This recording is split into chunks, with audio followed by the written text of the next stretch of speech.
Bharat taxi, आखिर क्या जरूरत पड़ गई थी अब सरकार को एक कॉर्पोरेट कंपनी का काम करने के लिए, और इसके आने के बाद उबर और ओला का क्या होगा? चलिए जानते हैं इस वीडियो में। जब आप एक टैक्सी को बुक करते हैं तो ओला या उबर जैसे ऐप पर आपको अपनी राइड के पैसे दिखाई देते हैं। जब वो वैल्यू आप पे करते हैं तो उसमें से 25 से 40% पैसा कंपनी के पास जाता है और बाकी बचा हुआ पैसा टैक्सी ड्राइवर को मिल जाता है।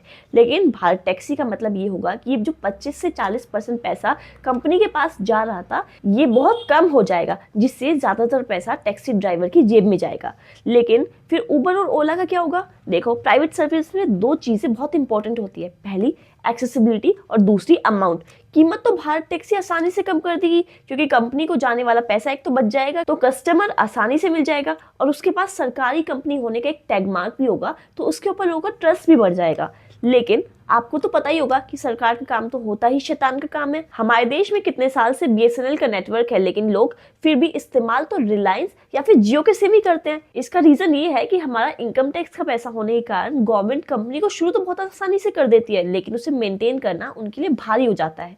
अभी ऐप में किसी भी तरह की अगर प्रॉब्लम्स आती हैं तो इसे संभालने के लिए कंपनी ने लोगों को रख रखा है, लेकिन जब मिडिलमैन का पैसा कम हो जाएगा तो ऐसे में ऐप रिलेटेड इश्यूज बढ़ने लगेंगे और प्रॉब्लम्स जल्दी रिजॉल्व नहीं हो पाएंगी, और ऐसे में भारत टैक्सी एक फेलियर साबित होगी।